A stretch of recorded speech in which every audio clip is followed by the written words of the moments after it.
Imagine meeting someone just for a few nights, and those nights become the happiest days of your life. That's the heart of Fyodor Dostoevsky's White Nights. Most people know Dostoevsky for his heavy novels like Crime and Punishment, but this one is different. It's small, it's simple, and it's very emotional. White Nights isn't a long novel, it's more like a delicate sketch, but somehow it carries the weight of a full story about love, loneliness, and a fleeting happiness. When you read it, you quickly realize it's less about events and more about emotions.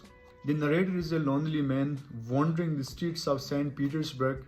He lives more in his dreams than in reality, until one night he meets a young woman, Nestenka. For a few nights, they share conversations, stories, and fragile kind of intimacy that feels like hope itself. What struck me is how Dostoevsky captures solitude. The narrator isn't just lonely, he is almost invisible in the world. And meeting Nestenka feels like being seen for the first time. But the tenderness of their connection is mixed with uncertainty because she is waiting for someone else.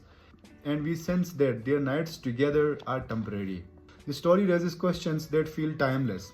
Is love about permanence or intensity of a moment? Can a short connection still change the course of your life?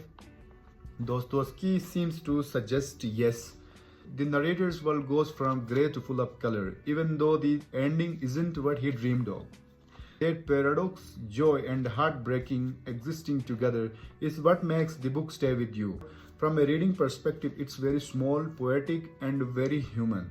You don't need background in philosophy or Russian literature to connect with it.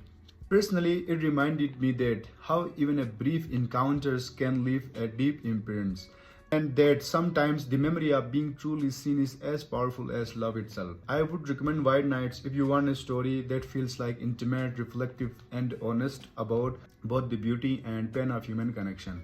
It is a short read, but it lingers like a long conversation you can't forget.